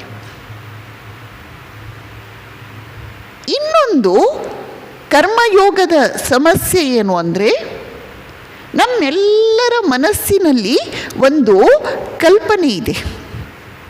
ನಾವು ಒಳ್ಳೆಯ ಕಾರ್ಯ ಮಾಡ್ತಾ ಹೋಗ್ತೇವೆ, ಸೇವಾ ಕಾರ್ಯ ಮಾಡ್ತಾ ಹೋಗ್ತೇವೆ. ನಾಳೆ ಒಂದು ದಿನ ಬರುತ್ತೆ, ಆವಾಗ ಯಾರೂ ಹಸಿವೆಯಿಂದ ಇರಲ್ಲ, ಯಾರೂ ಬಾಯಾರಿಕೆಯಿಂದ ಕಷ್ಟಪಡಲ್ಲ, ಯಾರೂ ರೋಗಿಗಳಾಗಿ ಇರಲ್ಲ, ಯಾರೂ ದುಃಖದಿಂದ ಇರಲ್ಲ, ಎಲ್ಲೂ ಕೆಡುಕು ಅನ್ನುವುದು ಇರಲ್ಲ. ಇದೊಂದು ನಮ್ಮ ಮನಸ್ಸಿನಲ್ಲಿರುವ ಕಲ್ಪನೆ. ಆದರೆ ಸಾವಿರಾರು ವರ್ಷಗಳಿಂದ ನಡೆದುಕೊಂಡು ಬಂದ ಈ ಜಗತ್ತಿನ ಸ್ಥಿತಿಗತಿ ಹಣೆ ಬರಹವನ್ನು ನೋಡಿದಾಗ ಇಂಥ ದಿನ ಯಾವತ್ತಾದರೂ ಬರುತ್ತೆ ಅಂತ ನಮಗೆ ಅನಿಸುತ್ತಾ? ನಾವು ಕರ್ಮ ಮಾಡೋದ್ರಿಂದ ಇಂಥ ಒಂದು ದಿನ ಬರುತ್ತಾ ನಿಜವಾಗಿ? ಯಾರೂ ಆಗ ಹಸಿವೆಯಿಂದ ಇರಲ್ಲ, ಯಾರೂ ದುಃಖದಿಂದ ಇರಲ್ಲ, ಯಾರೂ ನೋವಿನಿಂದ ಇರಲ್ಲ, ಕೆಡುಕು ಅನ್ನೋದು ಜಗತ್ತಿನಲ್ಲೇ ಇರಲ್ಲ. ಇಂಥ ಒಂದು ದಿನ ನಾವು ಕರ್ಮದ ಮೂಲಕ ನೋಡಲಿಕ್ಕೆ ಸಾಧ್ಯವಿದೆಯಾ? ಸಾಧ್ಯವೇ ಇಲ್ಲ. ಯಾಕೆ? ಯಾಕಂದರೆ ಒಳಿತು ಕೆಡುಕು, ಸುಖ ದುಃಖ, ರೋಗ ಆರೋಗ್ಯ, ಹಸಿವು ತೃಪ್ತಿ ಇವೆಲ್ಲ ಒಂದೇ ನಾಣ್ಯದ ಎರಡು ಮುಖಗಳು. ನೀವು ಒಂದು ನಾಣ್ಯವನ್ನು ಹಿಡಿದುಕೊಂಡ್ರಿ ಅಂದರೆ ಅದರ ಎರಡೂ ಮುಖ ನಿಮಗೆ ಕಾಣಿಸಿಯೇ ಕಾಣಿಸುತ್ತೆ. ಇಲ್ಲ, ನಾನು ಒಂದೇ ಮುಖ ನೋಡ್ತೇನೆ ನಾಣ್ಯದ್ದು. ನನ್ನ ಹತ್ರ ಒಂದು ನಾಣ್ಯ ಇದೆ, ಅದಕ್ಕೆ ಒಂದೇ ಮುಖ ಇರೋದು, ಎರಡು ಮುಖ ಇಲ್ಲ ಅಂತ ಎಲ್ಲಾದರೂ ಇದೆಯಾ? ಒಂದು ನಾಣ್ಯವನ್ನು ನಾವು ಹಿಡಿದುಕೊಂಡ್ವಿ ಅಂದರೆ ಅಲ್ಲಿ ಎರಡೂ ಮುಖ ನಮಗೆ ಕಾಣಿಸಿಯೇ ಕಾಣಿಸುತ್ತೆ. ಹಾಗೆಯೇ ನಾವು ಸುಖ ಹಿಡಿದುಕೊಂಡ್ವಾ, ಮುಗಿತು ಕಥೆ. ಅಲ್ಲೇ ಹಿಂದ್ಗಡೆ ಇದ್ದಾನೆ ಅದರ ತಮ್ಮ ದುಃಖ. ನಾವು ಒಳಿತನ್ನು ಹಿಡಿದುಕೊಳ್ತೇವೆ ಅಂತ ಹೇಳಿದ್ವಾ, ಮುಗಿತು ಕಥೆ. ಅಲ್ಲೇ ಆ ಒಳಿತಿನ ನಾಣ್ಯದ ಹಿಂದೆಯೇ ಇದೆ ಕೆಡುಕಿನ ಮುಖ. ಹೀಗೆ ಜಗತ್ತಿನಲ್ಲಿ ಪೂರ್ಣ ಸುಖ, ಪೂರ್ಣ ಒಳಿತು, ಪೂರ್ಣ ರೋಗ ವಿಮುಕ್ತತೆ ಅನ್ನುವುದು ಯಾವ ಯುಗದಲ್ಲೂ ಬರಲ್ಲ. ಸ್ವಾಮೀಜಿ ಹೇಳ್ತಾರೆ, ನಾವು ಇದಕ್ಕಾಗಿ ಕರ್ಮ ಮಾಡೋದಾದರೆ ನಾವು ಪೂರ್ಣ ನಿರಾಶರಾಗ್ತೀವಿ. ಯಾಕೆ ಹೀಗೆ ಎಂಬುದಕ್ಕೆ ಸ್ವಾಮೀಜಿ ಹೇಳ್ತಾರೆ, ಜಗತ್ತು ಅಂತ ಹೇಳಿದರೆ ಏನು? ಅದರ ಅರ್ಥ ಲಾಸ್ಟ್ ಬ್ಯಾಲೆನ್ಸ್, ಸಮತ್ವ ಕದಡಿದ ಸ್ಥಿತಿಯೇ ಜಗತ್ತು. ಒಂದು ವೇಳೆ ಕೆಡುಕೇ ಇಲ್ಲ ಈ ಜಗತ್ತಿನಲ್ಲಿ. ಈ ಜಗತ್ತಿನಲ್ಲಿ ದುಃಖನೇ ಇಲ್ಲ, ಈ ಜಗತ್ತಿನಲ್ಲಿ ರೋಗನೇ ಇಲ್ಲ ಎಂದು ಹೇಳುವುದಾದರೆ ಜಗತ್ತು ಸ್ಟಾಪ್ ಆಗಿ ಹೋಗುತ್ತೆ, ನಿಂತು ಹೋಗುತ್ತೆ. ಯಾವುದನ್ನು ನಾವು ಜೀವನ ಅಂತ ಹೇಳ್ತಿದ್ದೇವೋ ಅದು ನಿರಂತರ ಹೋರಾಟ, ಘರ್ಷಣೆ, ಕೆಡುಕಿನ ವಿರುದ್ಧ ಹೋರಾಟ, ದುಃಖದ ವಿರುದ್ಧ ಹೋರಾಟ, ಘರ್ಷಣೆ, ತಲೆಬಿಸಿ. ಯಾವಾಗ ಈ ಹೋರಾಟ ಮುಗೀತೋ ನಾವು ತೀರ್ಕೊಂಡು ಬಿಡ್ತೇವೆ. ಯಾವಾಗ ಈ ಘರ್ಷಣೆ ಮುಗಿಯಿತೋ ಜೀವನ ಮುಗೀತು, ನಾವು ಮೃತರಾಗ್ತೇವೆ. ಮತ್ತು ನಮ್ಮ ಕಲ್ಪನೆಯ ಸುಖ ಅಂತ ಯಾವುದಿದೆಯೋ ಅದು ಈ ಘರ್ಷಣೆಯ ಮುಕ್ತಾಯ. ನಮಗೆ ಘರ್ಷಣೆ ಇಷ್ಟ ಆಗಲ್ಲ, ಗುದ್ದಾಡೋದು ಇಷ್ಟ ಆಗಲ್ಲ, ಗಲಾಟೆ ಜಗಳ ಹೋರಾಟ ಇಷ್ಟ ಆಗಲ್ಲ. ಇದು ಮುಗೀತು ಅಂದ್ರೇನು? ಮರಣ ಅಷ್ಟೇ, ಸುಖ ಇಲ್ಲ. ನಾವು ಇದನ್ನು ಮುಗಿದ ಕೂಡಲೇ ಸುಖ ಅಂತ ಅಂದ್ಕೊಂಡ್ವಿ, ಇಲ್ಲ, ಅದನ್ನು ಮುಗಿದ ಕೂಡಲೇ ಮರಣ ಅಷ್ಟೇ. ಹಾಗಾದರೆ ಏನರ್ಥ? ಜಗತ್ತು ಅಂತ ಹೇಳಿದ್ರೇ ಎರಡೆರಡು ಜೊತೆಯಲ್ಲೇ ಬರುತ್ತವೆ. ಸುಖ ದುಃಖ, ಹಸಿವು ತೃಪ್ತಿ, ರೋಗರಾಹಿತ್ಯ, ಒಳಿತು ಕೆಡುಕು. ಹೇಗೆ ಒಂದು ನಾಣ್ಯ ಅಂದಾಗ ನಾವು ಅದರ ಎರಡೂ ಬದಿಯನ್ನು ಹಿಡಿದುಕೊಳ್ತೇವೆ. ಒಂದೇ ಸೈಡನ್ನು ನಾನು ಹಿಡ್ಕೊಳ್ತೇನೆ ನಾಣ್ಯದ್ದು ಎಂದು ಹೇಳಲಿಕ್ಕೆ ಸಾಧ್ಯವೇ ಇಲ್ಲ. ಹಾಗೆಯೇ ಜಗತ್ತು ಅಂದರೆ ಇರುವುದು ಹೀಗೇನೆ. ನೀವೆಷ್ಟೇ ಕರ್ಮ ಮಾಡಿ, ನೀವೆಷ್ಟೇ ಕರ್ಮಯೋಗವನ್ನು ಅನುಸರಿಸಿ ಇದನ್ನು ಮಾತ್ರ ಬದಲಾಯಿಸಲಿಕ್ಕೆ ಆಗಲ್ಲ. ಇದರ ಅರ್ಥ ಏನು? ಕರ್ಮದಿಂದ ಪರಿಪೂರ್ಣತೆ ಇಲ್ಲ. ಕರ್ಮದ ಮೂಲಕ ನಾವು ಪರ್ಫೆಕ್ಷನ್ ಅನ್ನುವುದನ್ನು ಪಡೀಲಿಕ್ಕೆ ಆಗಲ್ಲ. ಕರ್ಮದ ಮೂಲಕ ನಾವು ಕರ್ಮದ ಎಂಡನ್ನು ತಲುಪಲಿಕ್ಕೆ ಆಗಲ್ಲ. ಹಾಗಾದರೆ ಇದಕ್ಕೆ ಪರಿಹಾರ ಏನು? ಉತ್ತರ ಹೇಳುವುದಕ್ಕೆ ಮೊದಲು ಸ್ವಾಮೀಜಿ ಇನ್ನೊಂದು ವಿಚಾರ ಕೈಗೆತ್ತಿಕೊಳ್ತಾರೆ. ನಾವು ಹಿಂದಿನ ಅಧ್ಯಾಯದಲ್ಲಿ ಏನು ನೋಡಿದ್ವಿ ಅಂದರೆ, ನಾವು ಒಂದು ಕ್ಷಣ ಕೂಡ ಕೆಲಸ ಮಾಡದೇ ಇರಲಿಕ್ಕೆ ನಮಗೆ ಬರಲ್ಲ, ಸಾಧ್ಯ ಇಲ್ಲ. ಕರ್ಮದ ಹಣೆ ಬರಹ ಹೀಗಿದೆ ಅಂತ ತಿಳಿದುಕೊಂಡು ನಾನು ಕರ್ಮ ಬಿಟ್ಬಿಡ್ತೇನೆ ಅಂತ ಬಾಯಲ್ಲಿ ಹೇಳುವುದೇನೋ ಸುಲಭ ಇದೆ, ಆದರೆ ನಿಜವಾಗಿ ಹಾಗೆ ಮಾಡಲಿಕ್ಕೆ ನಮಗೆ ಸಾಧ್ಯವೇ ಇಲ್ಲ. ಒಂದನೇ ಪಾಯಿಂಟ್ ನಾವು ನೋಡಿದ್ವಿ. ಆಮೇಲೆ ನಾವು ನೋಡಿದ್ವಿ, ನಾವು ಕರ್ಮ ಮಾಡುವುದರ ಮೂಲಕ ನಿಜವಾಗಿ ಇನ್ನೊಬ್ಬರನ್ನು ಏನೂ ಉದ್ಧಾರ ಮಾಡ್ತಿಲ್ಲ. ನಾವು ಹೇಳ್ತೇವೆ, ನಾನು ಇವರಿಗೆ ಸಹಾಯ ಮಾಡ್ತೇನೆ, ನಾನು ಇವರಿಗೆ ಕರುಣೆ ತೋರಿಸ್ತೇನೆ, ನಾನು ಇವರಿಗೆ ದಾನ ಮಾಡ್ತಿದ್ದೇನೆ ಅಂತ. ನಿಜವಾಗಿ ಉದ್ಧಾರ ಆಗ್ತಾ ಇರುವವರು ಯಾರು? ನಾನೇ. ಇತರರ ಸೇವೆಯಿಂದ ಧನ್ಯನಾಗುತ್ತಿರುವವನು ನಾನೇ. ಈಗ ನಾನು ಇನ್ನೊಬ್ಬರಿಗೆ ಸೇವೆ ಮಾಡುವಾಗ ಏನಾಗುತ್ತೆ? ಅಷ್ಟರ ಮಟ್ಟಿಗೆ ನನ್ನನ್ನು ನಾನು ಮರೆಯುತ್ತೇನೆ. ಇನ್ನೊಬ್ಬರಿಗೆ ಸಹಾಯ ಮಾಡಿದಷ್ಟು, ಇನ್ನೊಬ್ಬರಿಗೆ ಕರುಣೆಯನ್ನು ನಾನು ತೋರಿಸಿದಷ್ಟು, ಇನ್ನೊಬ್ಬರಿಗೆ ದಾನ ಮಾಡಿದಷ್ಟು, ಇನ್ನೊಬ್ಬರ ಕಷ್ಟ ದುಃಖ ಕೇಳಿ ಅವರಿಗೆ ಸಾಂತ್ವನ ಧೈರ್ಯ ಹೇಳಿದಷ್ಟು, ಅಷ್ಟು ಹೊತ್ತು ನಾವು ನನ್ನ ಕಷ್ಟ ದುಃಖ ಸಮಸ್ಯೆ ಮರ್ತಿದ್ವಲ್ವಾ? ಅಷ್ಟು ಹೊತ್ತು ನಾನು ನನ್ನ ಸ್ವಾರ್ಥವನ್ನು ಮರ್ತಿದ್ದೆ ಅಲ್ವಾ? ಈ ಸ್ವಾರ್ಥವನ್ನು ಬಿಡುವುದು ಇದೆಯಲ್ಲ, ಅದು ಎಲ್ಲಕ್ಕಿಂತ ಮುಖ್ಯವಾದದ್ದು. ಯಾವ ಕ್ಷಣ ನಾವು ಸ್ವಾರ್ಥವನ್ನು ಪೂರ್ಣವಾಗಿ ಬಿಡ್ತೇವೋ ಆಗ ನಮಗೆ ಈ ಒಳಿತೂ ಇಲ್ಲ, ಕೆಡುಕೂ ಇಲ್ಲ, ಸುಖನೂ ಇಲ್ಲ, ದುಃಖನೂ ಇಲ್ಲ, ರೋಗನೂ ಇಲ್ಲ, ರೋಗ ಮುಕ್ತಿನೂ ಇಲ್ಲ, ಯಾವ ದ್ವಂದ್ವಗಳೂ ಇಲ್ಲ. ಕರ್ಮಯೋಗ ನಮಗೆ ಹೀಗೆ ಪರಿಪೂರ್ಣತೆಯ ಕಡೆಗೆ ಹೋಗುವುದನ್ನು ತೋರಿಸಿಕೊಡುತ್ತೆ. ಯಾವ ರೀತಿ? ಎಷ್ಟರ ಮಟ್ಟಿಗೆ ನಾನು ನನ್ನನ್ನು ನಾನು ಮರೆಯುತ್ತೇನೆಯೋ, ನನ್ನನ್ನು ನಾನು ಮರೆಯುವುದಂದ್ರೇನು? ಸ್ವಾರ್ಥ ತ್ಯಾಗ.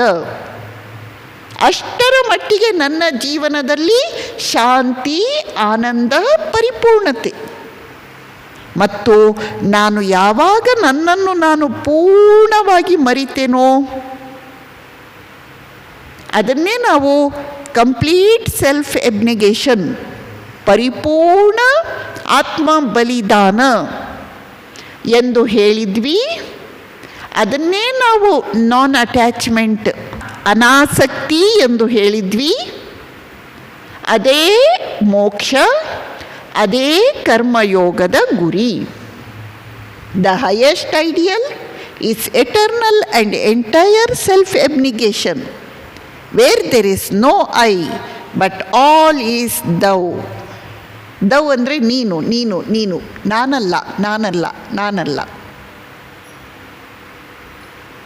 ಕರ್ಮಯೋಗ ಮಾಡ್ತಾ ಮಾಡ್ತಾ, ಸೇವೆ ಮಾಡ್ತಾ ಮಾಡ್ತಾ, ದಾನ ಮಾಡ್ತಾ, ಇನ್ನೊಬ್ಬರಿಗೆ ಕರುಣೆಯನ್ನು, ದಯೆಯನ್ನು ತೋರಿಸುತ್ತಾ, ಇನ್ನೊಬ್ಬರಿಗೆ ಧೈರ್ಯ, ಸಾಂತ್ವನ ಹೇಳುತ್ತಾ, ಇನ್ನೊಬ್ಬರ ಕಷ್ಟ ದುಃಖ ಸಮಸ್ಯೆಗಳನ್ನು ಕೇಳಿಸ್ಕೊಳ್ತಾ, ಅಷ್ಟಷ್ಟರ ಮಟ್ಟಿಗೆ ನಾನು ನಿಸ್ವಾರ್ಥಿಯಾಗ್ತಿದ್ದೇನೆ.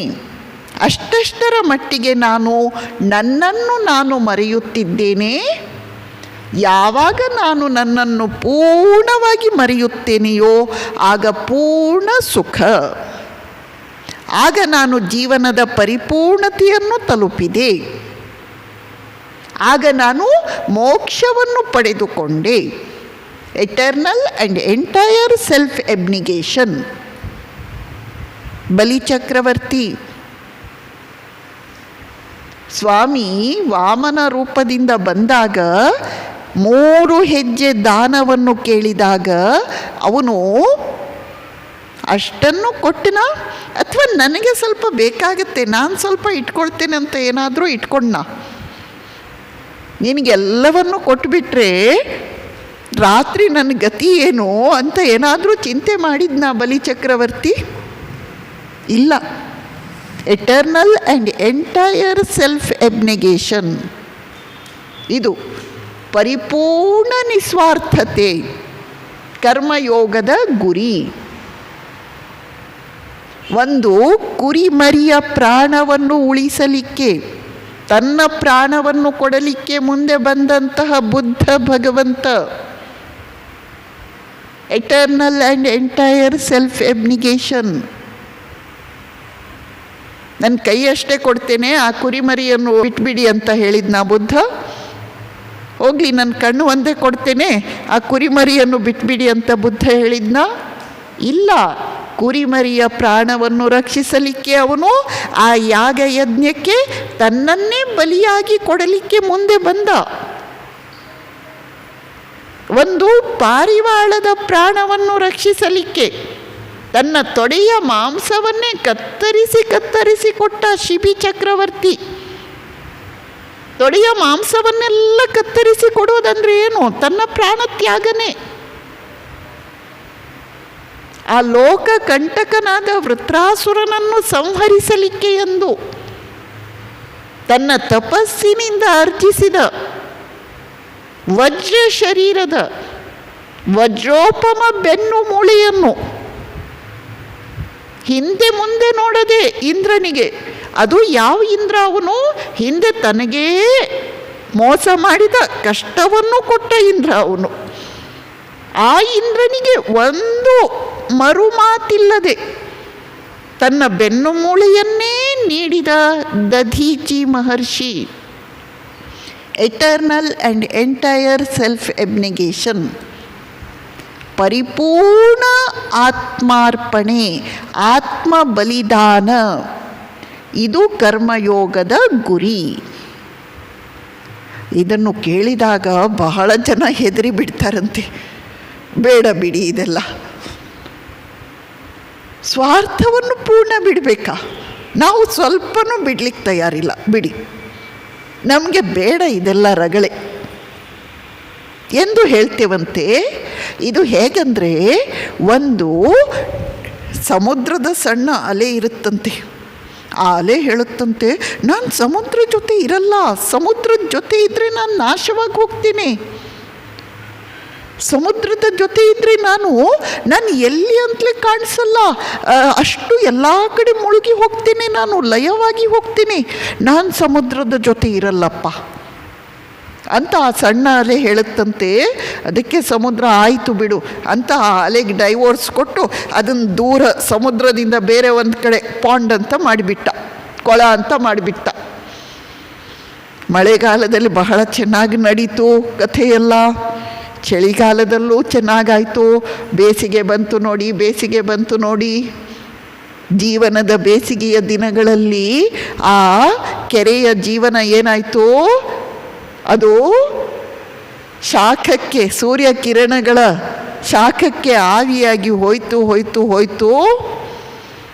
ಕೊನೆಗೆ ನೋಡಿದರೆ ಅಲ್ಲಿ ಯಾವ ಅಲೆ ಸಮುದ್ರದಿಂದ ಬಂದು ಸೆಪ್ರೇಟಾಗಿ ತಾನೊಂದು ಕೊಳವಾಗಿ ಐಡೆಂಟಿಟಿ, ಸೆಲ್ಫಿಶ್ನೆಸ್ ಅಂತ ಇತ್ತೋ, ಎಲ್ಲಿ ಉಳಿತು? ಪೂರ್ಣ ನಾಶವಾಗಿ ಹೋಯಿತು, ಆವಿಯಾಗಿ ಹೋಯಿತು. ಈಗ ಆವಿಯಾಗಿ ಹೋಗಿ ಕಷ್ಟಪಟ್ಟು ಮೋಡ ಆಗಿ, ಆ ಮೋಡ ಪಕ್ವವಾಗಿ ಮಳೆಗಾಲದ ತನಕ ಕಾದು ಮಳೆಗರೆದು, ಆ ಮಳೆ ನೀರಿನ ಹನಿ ನೆಲದ ಮೇಲೆ ಬಿದ್ದು, ನೆಲದಲ್ಲಿ ಹರಿದು ಹೋಗಿ ಒಂದು ಕೆರೆ ಸೇರಿ, ಆ ಕೆರೆ ಹೋಗಿ ನದಿ ಸೇರಿ, ಆ ನದಿ ಗಂಗೋತ್ರಿಯಿಂದ ಗಂಗಾಸಾಗರದವರೆಗೆ ಹರಿದು ಬರುವ ತನಕ ಕಾದು, ಆ ನೀರಿನ ಹನಿ ಈಗ ಮತ್ತೆ ಹೋಗಿ ಸಮುದ್ರವನ್ನು ಸೇರಬೇಕು. ನಮ್ಮ ಕಥೆ ಹೀಗೆ. ಆ ಸಣ್ಣ ಅಲೆ ಸಮುದ್ರದಲ್ಲೇ ಇತ್ತು, ಪಾಪ ನಿಶ್ಚಿಂತೆಯಾಗಿ ಇತ್ತು. ಸಮುದ್ರದಲ್ಲಿದ್ದರೆ ಯಾವತ್ತಾದರೂ ಬೇಸಿಗೆಯಲ್ಲಿ ಆವಿಯಾಗಿ ಹೋಗ್ತಿತ್ತಾ? ಆದರೆ ನಾವು ಹೇಳಿದ್ವಿ, ನನ್ನ ಐಡೆಂಟಿಟಿ ಬೇಕು, ನನ್ನ ಸ್ವಾರ್ಥ ಬಿಡೋದಂದರೆ ಏನು ಸಾಧ್ಯ ಇಲ್ಲ, ಬಿಡಲ್ಲ. ಪರಿಣಾಮ ಏನಾಯಿತು? ಏನು ದೊಡ್ಡ ಕಷ್ಟ ಪರಿಪಾಡು ಆ ಕೊಳದ್ದು. ಬೇಸಿಗೆಗೆ ಆವಿಯಾಗಿ ಹೋಗಿದ್ದೇನು, ಮೋಡ ಆಗಿದ್ದೇನು, ಮಳೆಗರೆದದ್ದೇನು, ಆ ಮಳೆ ಹನಿ ಎಲ್ಲೋ ಬಿದ್ದದ್ದೇನು, ಅಲ್ಲಿಂದ ಕೆರೆ ಸೇರಿದ್ದೇನು, ನದಿ ಸೇರಿದ್ದೇನು, ಅಲ್ಲಿಂದ ನದಿಯಲ್ಲಿ ಹರಿದು ಹೋಗಿ ಸಮುದ್ರ ಸೇರಿದ್ದೇನು. ನಮ್ಮ ಕಥೆ ಹೀಗೆ. ಸ್ವಾಮಿ ವಿವೇಕಾನಂದರು ಹೇಳ್ತಾರೆ, ನಮಗೆ ಪರಿಪೂರ್ಣ ನಿಸ್ವಾರ್ಥತೆ ಅಂದರೆ ಇಷ್ಟ ಇಲ್ಲ, ಕಷ್ಟ ಆಗತ್ತೆ. ನಮಗೆ ನಮ್ಮ ಐಡೆಂಟಿಟಿ ಬೇಕು, ನಮ್ಮ ಸ್ವಾರ್ಥ ಬೇಕು. ನಮ್ಮ ಸ್ವಾರ್ಥ ಬೇಕು ಅಂತ ಹೇಳಿದರೆ ಈ ನೀರಿನ ಹನಿಯ ಕಥೆ ಕೇಳಿದ್ರಾ? ನಿಜವಾಗಿ ಆ ನೀರಿನ ಹನಿ ಪೂರ್ಣವಾಗುವುದು ಸಮುದ್ರದಲ್ಲಿ ಇದ್ದಾಗಲೇ. ಹಾಗೆಯೇ ನಮ್ಮ ಜೀವನದ ಪರಿಪೂರ್ಣ ಆನಂದ ಪರಿಪೂರ್ಣ ನಿಸ್ವಾರ್ಥತೆಯಲ್ಲಿ ಇದೆ. ಸ್ವಾರ್ಥಿಗಳಾದಷ್ಟು ನಾವು ಅಂದ್ಕೊಳ್ತೇವೆ ಸುಖ ಅಂತ. ಸ್ವಾರ್ಥಿಗಳಾದಷ್ಟು ನಮಗೆ ಎಲ್ಲ ಕಡೆಯಿಂದ ಒದೆ ಬೀಳುತ್ತಂತೆ, ನಾವು ದುಃಖಿಸ್ತೇವಂತೆ. ನೋಡಿ, ವಿಶಾಲವಾದ ಬಯಲನ್ನು ನೋಡಿದಾಗ, ವಿಶಾಲವಾದ ಆಕಾಶವನ್ನು ನೋಡಿದಾಗ, ದೊಡ್ಡ ಹಸಿರು ಹುಲ್ಲುಗಾವಲನ್ನು ನೋಡಿದಾಗ, ವಿಶಾಲ ಸಮುದ್ರ ನೋಡಿದಾಗ ಹೇಗನ್ಸುತ್ತೆ? ಅದೇ ನಿಮ್ಮ ಮನೆಯ ಸಣ್ಣ ಕೋಣೆ, ಆ ಕೋಣೆಯಲ್ಲಿ ಕಾಟ್ ಕೂಡ ಹಿಡಿಸಲ್ಲ, ಆ ಕೋಣೆ ತುಂಬ ವಸ್ತುಗಳು, ಅದ್ರ ನಡುವೆ ಕುಳಿತುಕೊಂಡಾಗ ಹೇಗನ್ಸುತ್ತೆ?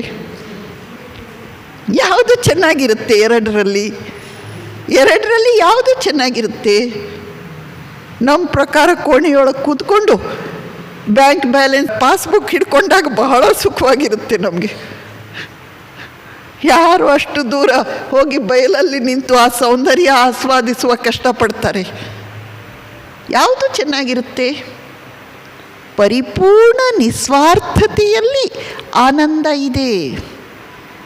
ಆದರೆ ಮನುಷ್ಯನ ಮಂದಮತಿಗೆ, ಅಲ್ಪಮತಿಗೆ ಇದು ಅರ್ಥ ಆಗುವುದಿಲ್ಲ. ಸ್ವಾಮೀಜಿ ಹೇಳ್ತಾರೆ, ಕರ್ಮಯೋಗದ ಗುರಿ ಎಟರ್ನಲ್ ಆ್ಯಂಡ್ ಎಂಟೈರ್ ಸೆಲ್ಫ್ ಎಬ್ನಿಗೇಷನ್, ಪರಿಪೂರ್ಣ ನಿಸ್ವಾರ್ಥತೆ. ಭಕ್ತಿಯೋಗದ ಗುರಿ ಕೂಡ ಇದೇ ಆಗಿದೆ. ಭಕ್ತ ಹೇಳ್ತಾನೆ, ಪ್ರಭು ನಾನಲ್ಲ ನಾನಲ್ಲ, ನೀನು ನೀನು. ಭಕ್ತ ಹೇಳ್ತಾನೆ, ನನ್ನನಳಿಸು, ನೀನೇ ನೆಲೆಸು ಹೃದಯ ಪದ್ಮದಳದಲ್ಲಿ.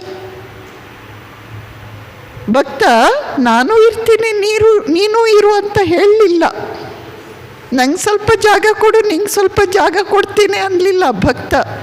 ಭಕ್ತ ಹೇಳಿದ, ನನ್ನನಳಿಸು, ನೀನೇ ನೆಲೆಸು ಹೃದಯ ಪದ್ಮದಳದಲ್ಲಿ. ಆ ಹೃದಯ ಪದ್ಮ, ಅದರ ಒಳಗಡೆ ಜಾಗ ಎಷ್ಟಿದೆ ಅಂತೆ? ಹೊರಗಿನ ಆಕಾಶಕ್ಕಿಂತ ದೊಡ್ಡ ಆಕಾಶ ಅಂತೆ. ಆದರೆ ಅಷ್ಟು ಜಾಗ ಭಗವಂತನಿಗೆ ಬೇಕಂತೆ. ನಾವಿದ್ರೆ ಅವನಿರಲ್ವಂತೆ. ಒಂದು ಈ ಹೃದಯ ಪದ್ಮದಳದಲ್ಲಿ ನಾನು ಇರಬಹುದು, ಅಥವಾ ಅವನಿರ್ಬೋದಂತೆ, ಇಬ್ಬರು ಇರಲಿಕ್ಕಾಗಲ್ವಂತೆ. ಯೇಸು ಕ್ರಿಸ್ತ ಹೇಳ್ತಾನೆ, the old man must die before entering into the kingdom of heaven. ಭಗವಂತನ ರಾಜ್ಯವನ್ನು ಪ್ರವೇಶ ಮಾಡಬೇಕಾದ್ರೆ, ಯಾವ ಭಗವಂತನ ರಾಜ್ಯ? ವೈಕುಂಠದಲ್ಲಿರುವ ಭಗವಂತನ ರಾಜ್ಯ ಅಲ್ಲ, ಹೃದಯ ಮಂದಿರ ಅನ್ನುವ ರಾಜ್ಯವನ್ನು ಪ್ರವೇಶ ಮಾಡಬೇಕಾದ್ರೆ ಓಲ್ಡ್ ಮ್ಯಾನ್, ಹಳೆಯ ಮನುಷ್ಯ ಮೊದಲು ಅವನನ್ನು ಸಾಯಿಸಬೇಕಂತೆ. ಯಾರು ಆ ಹಳೆಯ ಮನುಷ್ಯ? ಸ್ವಾರ್ಥ ಸ್ವಾರ್ಥ ಸ್ವಾರ್ಥ, ನಾನು ನಾನು ನಾನು ಎಂದು ಹೇಳುವ ಆ ಮುದುಕಪ್ಪನನ್ನು ಮೊದಲು ಸಾಯಿಸಿ ಹಾಕಬೇಕಂತೆ. ಆವಾಗಷ್ಟೇ ಹೃದಯ ಪದ್ಮದಳದಲ್ಲಿ ಪರಿಪೂರ್ಣತೆ, ಪರಿಪೂರ್ಣ ಆನಂದ ನೆಲೆಸುತ್ತೆ. ಯಾವುದನ್ನು ಕರ್ಮಯೋಗಿ ಹೇಳಿದ್ನೋ ಅದನ್ನೇ ಭಕ್ತ ಹೇಳ್ತಾ ಇದ್ದಾನೆ, ನನ್ನನಳಿಸು, ನೀನೇ ನೆಲೆಸು. ಯಾವುದನ್ನು ಕರ್ಮಯೋಗಿ ಭಕ್ತ ಹೇಳಿದನೋ ಅದನ್ನೇ ಜ್ಞಾನಯೋಗಿ ಹೇಳ್ತಿದ್ದಾನೆ. ಅವನೇನು ಹೇಳಿದ? ನಾನು ನಾನು ಅಂತ ತೋರಿಕೊಳ್ಳುವ ಈ ಅಹಂಕಾರ ಇದೆಯಲ್ಲ, ಅದು ಕೇವಲ ಪರಮಾತ್ಮನ ಆಭಾಸ ಅಥವಾ ಪ್ರತಿಬಿಂಬ. ನಿಜವಾದ ನಾನು ಆತ್ಮನೇ ಆಗಿದ್ದೇನೆ. ನಿಜವಾದ ನಾನು ಈ ದೇಹ ಅಲ್ಲ, ನಿಜವಾದ ನಾನು ಈ ಪ್ರಾಣ ಅಲ್ಲ, ನಿಜವಾದ ನಾನು ಈ ಹೆಜ್ಜೆ ಹೆಜ್ಜೆಗೆ ಶೋಕ ಮೋಹಗಳಿಗೆ ವಶನಾಗುವ, ಹೆಜ್ಜೆ ಹೆಜ್ಜೆಗಳಿಗೆ ಪರಿಪರಿ ಕಿತಾಪತಿಗಳನ್ನು ಮಾಡಿ ನಮ್ಮನ್ನು ದುಃಖಕ್ಕೀಡು ಮಾಡುವ ಚಂಚಲ ಮನಸ್ಸು ಅಲ್ಲ. ನಿಜವಾದ ನಾನು ಬುದ್ಧಿ ಅಲ್ಲ. ನಿಜವಾದ ನಾನು ಯಾವುದನ್ನು ನಾನು ಈಗ ನಾನು ನಾನು ನಾನು ಅಂತ ಅಹಂಕಾರಪೂರ್ವಕ ಹೇಳುತ್ತಿದ್ದೇನೋ ಆ ಅಹಂಕಾರನೂ ಅಲ್ಲ. ನಿಜವಾದ ನಾನು ಈ ಎಲ್ಲ ನಾನುಗಳನ್ನು ಕತ್ತು ಕೊಯ್ದು ಹಾಕಿದಾಗ ಉಳಿಯುವ ನಾನು ಆತ್ಮ, ಆತ್ಮ ಆತ್ಮ ಪರಮಾತ್ಮ. ಜ್ಞಾನಯೋಗಿಯೂ ಇದೇ ಮಾತನ್ನು ಹೇಳುತ್ತಿದ್ದಾನೆ. ಆದ್ದರಿಂದ ಮೋಕ್ಷ ಅಂತ ಹೇಳಿದರೆ ಏನರ್ಥ? ಪರಿಪೂರ್ಣ ನಿಸ್ವಾರ್ಥತೆ. ಮೋಕ್ಷ ಅಂತ ಹೇಳಿದರೆ ಏನರ್ಥ? ನಮ್ಮೊಳಗಿರುವ ಓಲ್ಡ್ ಮ್ಯಾನ್ ಮಸ್ಟ್ ಡೈ. ಆ ಮುದುಕಪ್ಪ, ಯಾರು ಮುದುಕಪ್ಪ? ಜನ್ಮ ಜನ್ಮಗಳಿಂದ ನಮ್ಮೊಳಗೆ ಇದ್ದು ಅವನು ಮುದುಕನಾಗಿದ್ದಾನೆ. ಯಾರು ಮುದುಕ? ಅದು ಸ್ವಾರ್ಥ. ಸ್ವಾರ್ಥ ಅನ್ನುವ ಮುದುಕಪ್ಪನ ಕತ್ತು ಹಿಸುಕಿ ಹಾಕಿದ ಮೇಲೆ ಪರಿಪೂರ್ಣ ಆನಂದ. ಬಹಳ ಚೆನ್ನಾಗಿರುತ್ತೆ ಕೇಳಿಸ್ಕೊಳ್ಳಿಕ್ಕೆ. ಘಟನೆಗಳು ನಡೀಲಿ, ಏನಾದರೂ ಕಣ್ಮುಂದೆ ಏನಾದರೂ ನಡೀಲಿ, ನಾವು ಮುದುಕಪ್ಪನ ಕತ್ತು ಹಿಸುಕಿ ಹಾಕೋದಲ್ಲ, ಅವನ ರೋಮನೂ ಮಿಸುಕ್ಲಿಕ್ಕೆ ಬಿಡಲ್ಲ ನಾವು. ಅಷ್ಟು ನಮಗೆ ನಮ್ಮ ಸ್ವಾರ್ಥನೇ ನಡಿಬೇಕು, ಅಷ್ಟು ನಮಗೆ ನಮ್ಮದೇ ರಾಜ್ಯ ನಡಿಬೇಕು. ಹಾಗಾದರೆ ನಾವು ಕರ್ಮ ಮಾಡುತ್ತಿದ್ದೇವೆ, ಕರ್ಮಯೋಗ ಮಾಡ್ತಾ ಇಲ್ಲ. ನಾವು ಕೇವಲ ಇನ್ನೂ ನಮ್ಮ ಕರ್ಮ ಅಂತಿದ್ದೇವೆ. ಕರ್ಮಯೋಗದ ನಾವು ಮೊದಲ ಮೆಟ್ಟಿಲನ್ನೂ ಹತ್ತಿಲ್ಲ. ಹೀಗೆ ಸ್ವಾಮೀಜಿ ಹೇಳ್ತಿದ್ದಾರೆ, ನಾನಲ್ಲ ನೀನು ನೀನು, ನನ್ನ ನಳಿಸು ನೀನೇ ನೆಲೆಸು. ಇದನ್ನು ನಾವು ಮೋಕ್ಷ ಎಂದು ಕರೆಯುತ್ತೇವೆ. ಕರ್ಮದ ಗುರಿನೂ ಇದೆ, ಭಕ್ತಿಯ ಗುರಿಯೂ ಇದೆ, ಜ್ಞಾನದ ಗುರಿಯೂ ಇದೆ. ಸ್ವಾಮೀಜಿ ಹೇಳ್ತಾರೆ, ನಾವು ಈ ಕರ್ಮಯೋಗವನ್ನು ಅಭ್ಯಾಸ ಮಾಡಿದ್ದೇ ಆದರೆ, ನಾವು ಒಂದು ದಿನ ದೇವಸ್ಥಾನಕ್ಕೆ ಹೋಗದಿದ್ದರೂ ಪರವಾಗಿಲ್ಲ, ಒಂದು ಸಲ ದೇವರ ಹತ್ರ ಪ್ರಾರ್ಥನೆ ಮಾಡದಿದ್ದರೂ ಪರವಾಗಿಲ್ಲ, ನಾವು ನಿಸ್ವಾರ್ಥ ಭಾವನೆಯಿಂದ ಕರ್ಮ ಮಾಡಿದ್ದೇ ಆದರೆ ನಾವು ಆ ಮೋಕ್ಷವನ್ನೇ ಪಡೆಯುತ್ತೇವೆ. ಒಂದು ದಿನ ನಾನು ಯಾರು, ನನ್ನ ದೇಹ ಹೌದಾ ಅಲ್ಲ, ನನ್ನ ಮನಸ್ಸು ಹೌದೋ ಅಲ್ಲ ಅಂತ ಚಿಂತನೆ ಮಾಡದಿದ್ದರೂ ಪರವಾಗಿಲ್ಲ, ಜಗತ್ತಿನಲ್ಲಿರುವ ಎಲ್ಲ ಫಿಲಾಸಫಿಗಳನ್ನು ಅಧ್ಯಯನ ಮಾಡಿ ತಲೆ ಕೆಡಿಸಿಕೊಳ್ಳದಿದ್ದರೂ ಪರವಾಗಿಲ್ಲ. ಹಾಗಂದ್ರೇನು, ಕೇವಲ ಕರ್ಮಯೋಗ, ಭಕ್ತಿಯ ಸಹಾಯ ಇಲ್ಲದಿದ್ದರೂ, ಜ್ಞಾನದ ಸಹಾಯ ಇಲ್ಲದಿದ್ದರೂ ನಮ್ಮನ್ನು ಅಲ್ಲಿಗೆ ಮೋಕ್ಷಕ್ಕೆ ಕರೆದುಕೊಂಡು ಹೋಗುತ್ತದೆ. ಆದರೆ ಪ್ರಶ್ನೆ ಏನು ಅಂದರೆ, ನಾವಷ್ಟು ನಿಸ್ವಾರ್ಥರಾಗಿರ್ಬೇಕಲ್ವಾ? ನಾವು ಎಲ್ಲಿ ನಿಸ್ವಾರ್ಥರಾಗಿರ್ತೀವಿ? ಆದ್ದರಿಂದ ನಮಗೆ ಭಕ್ತಿಯ ಸಹಾಯನೂ ಬೇಕು, ನಮಗೆ ಜ್ಞಾನದ ಸಹಾಯನೂ ಬೇಕು. ನಾವು ಜ್ಞಾನ, ಭಕ್ತಿ, ಕರ್ಮ, ಧ್ಯಾನ, 4 ಮೂಲಕ, 4 ಚಕ್ರ ಇದ್ದೂ ನಮ್ಮ ಕಾರು ಅಷ್ಟು ಎಡುತ್ತಾ ಇರುತ್ತೆ. 4 ಚಕ್ರ ಇದ್ದೂ ನಮ್ಮ ಕಾರು ಜೀವನದ ಹಂಸಲ್ಲಿ ಮುಗ್ಗರಿಸ್ತಾ ಇರುತ್ತೆ. ಇನ್ನು ಒಂದೇ ಚಕ್ರ ಇಟ್ಕೊಂಡ್ರೆ ಏನು ಕಥೆ ಕೇಳ್ತೀರಾ? ಸ್ವಾಮೀಜಿ ಹೇಳ್ತಾರೆ, ಸಾಧ್ಯ ಇದೆ. ಕರ್ಮಯೋಗ ಒಂದರಿಂದಲೇ ಗುರಿಯನ್ನು ಸೇರ್ಲಿಕ್ಕೆ ಸಾಧ್ಯ ಇದೆ. ಹೌದು, ಆ ಪಾಯಿಂಟ್ ಒಪ್ಕೊಳ್ಳೋಣ. ಆದರೆ ನಮಗೆ ಸಾಧ್ಯ ಇಲ್ಲ. ಯಾಕೆ? ನಾವು ಆ ಪರಿಪೂರ್ಣ ನಿಸ್ವಾರ್ಥತೆಯನ್ನು ತಲುಪಿಲ್ಲ. ಆದ್ದರಿಂದ ನಮಗೆ ಭಕ್ತಿಯ ಸಹಾಯನೂ ಬೇಕು, ಧ್ಯಾನದ ಸಹಾಯನೂ ಬೇಕು, ಜ್ಞಾನದ ತತ್ವಚಿಂತನೆಯ ಸಹಾಯನೂ ಬೇಕು.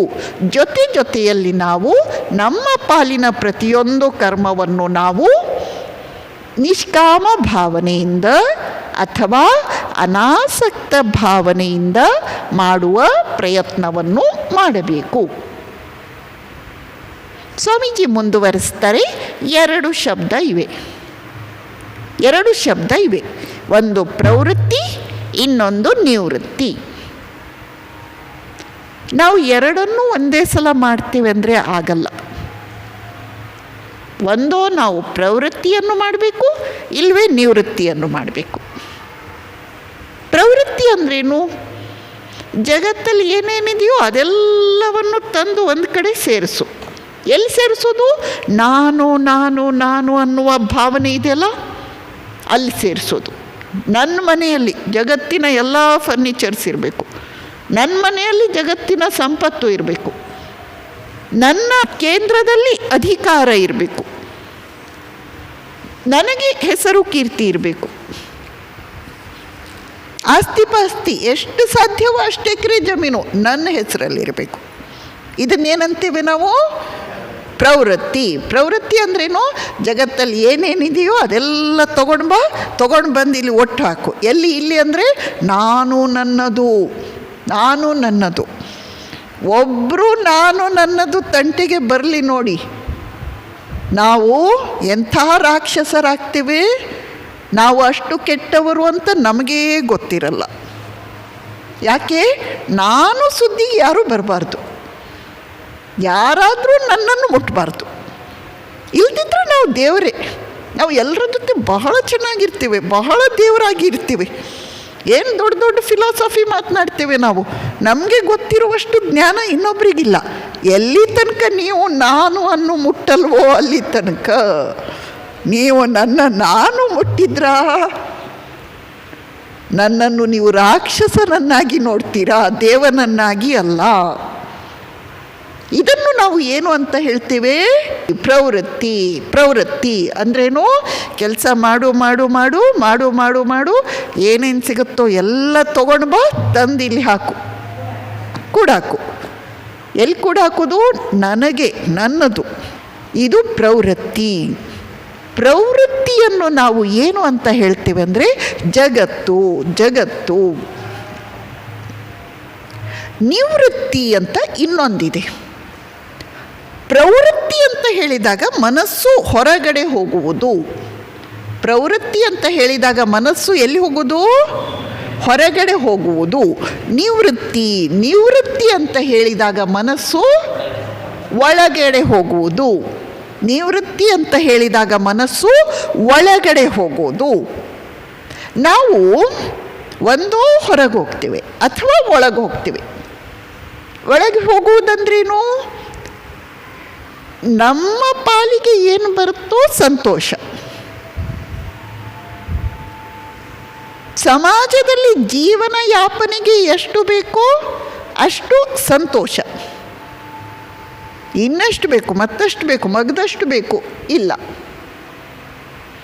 ಭಗವಂತ ತಾನಾಗಿ ನಮ್ಮ ಪಾಲಿಗೆ ಏನು ಕೊಟ್ಟಿದ್ದಾನೋ, ಯದೃಷ್ಟ ಲಾಭ ಸಂತುಷ್ಟೋ, ಯದೃಷ್ಟ ಲಾಭ ಸಂತುಷ್ಟೋ. ಭಗವಂತ ನಮ್ಮ ಹಿಂದಿನ ಕರ್ಮದ ಪ್ರಕಾರ ಎಷ್ಟು ಬರೆದಿದ್ದಾನೋ ಅದರಲ್ಲೇ ಸಂತೋಷ. ಈಗ ನಾನು ಏನು ಮಾಡ್ತೀನಿ? ಈಗ ನಾನು ಒಳಗಡೆ ಹೋಗ್ತೀನಿ. ಎಲ್ಲಿ ಒಳಗೆ ಹೋಗ್ತೀನಿ? ಅಲೆ ಸಮುದ್ರದಿಂದ ಹೊರಕ್ಕೆ ಬಂದು ಸಮುದ್ರಕ್ಕೆ ಡೈವೋರ್ಸ್ ಕೊಟ್ಟು ಹೊಸ ಕೆರೆಯಾಗಿ ಇರಲ್ಲ. ಅಲೆ ಈಗ ದಂಡೆಯ ಕಡೆಗೆ ಬಂದು ಅಪ್ಪಳಿಸುವ, ಭೂಮಿಯನ್ನು ಅಪ್ಪಳಿಸುವ ಬದಲು ಅಲೆ ಹಿಂದೆ ಹಿಂದೆ ಹೋಗಿ ಸಮುದ್ರವನ್ನು ಸೇರುತ್ತೆ. ಎಲ್ಲ ಅಲೆಗಳ ಜೊತೆ ತಾನು ಒಂದಾಗಿರುತ್ತೆ. ಅಷ್ಟೇ ಅಲ್ಲ, ಆ ಅಲೆ ನಾನೇ ಸಮುದ್ರ ಅಂತ ಹೇಳುತ್ತೆ. ಅಲೆ ಸಮುದ್ರದ ಕಡೆಗೆ ಹೋಗುವುದು, ಒಳಗಡೆ ಹೋಗುವುದು. ಇದನ್ನು ನಾವು ಏನಂತ ಹೇಳ್ತೇವೆ? ನಿವೃತ್ತಿ ಅಂತ ಹೇಳ್ತೇವೆ. ನಿವೃತ್ತಿ ಅಂತ ಹೇಳಿದಾಗ ಅಲ್ಲಿ ನೈತಿಕತೆ ಬರುತ್ತೆ.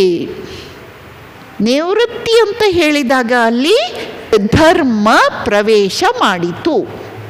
ನಿವೃತ್ತಿ ಅಂತ ಹೇಳಿದಾಗ ಅಲ್ಲಿ ನೈತಿಕತೆ ಪ್ರವೇಶ ಮಾಡಿತು, ಧರ್ಮ ಪ್ರವೇಶ ಮಾಡಿತು. ಮತ್ತು ಈ ನೈತಿಕತೆಯ ಲಾಸ್ಟ್ ತುದಿ ಪರಾಕಾಷ್ಠೆ, ಈ ಧರ್ಮದ ಲಾಸ್ಟ್ ತುದಿ ಪರಾಕಾಷ್ಠೆ, ಅದನ್ನೇ ನಾವು ಆತ್ಮ ಬಲಿದಾನ, ಎಟರ್ನಲ್ ಆ್ಯಂಡ್ ಎಂಟೈರ್ ಸೆಲ್ಫ್ ಎಬ್ನಿಗೇಷನ್, ಪರಿಪೂರ್ಣ ನಿಸ್ವಾರ್ಥತೆ ಎಂದು ಕರೆದೆವು. ಹಿಂದೆ ನಾವು ಏನು ನೋಡಿದ್ವಲ್ಲ ಅದನ್ನೇ ಈ ದೃಷ್ಟಿಯಿಂದ, ಪ್ರವೃತ್ತಿ ಮತ್ತು ನಿವೃತ್ತಿ ಎಂಬ ಶಬ್ದಗಳ ದೃಷ್ಟಿಯಿಂದ ಹೀಗೆ ಆಲೋಚನೆ ಮಾಡಿದ್ವಿ.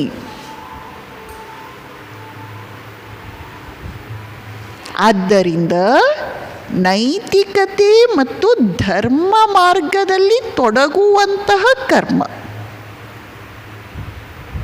ತನ್ಮೂಲಕ ಅಧಿಕಾಧಿಕವಾಗಿ ನಿಸ್ವಾರ್ಥರಾಗುವ ಪ್ರಯತ್ನ, ಇದು ಮೋಕ್ಷದ ಹಾದಿಯಲ್ಲಿ ನಡೆಯುವ ಹೆಜ್ಜೆಗಳು. ಇದರ ತುದಿ ಯಾವುದು? ಪರಿಪೂರ್ಣ ನಿಸ್ವಾರ್ಥತೆ.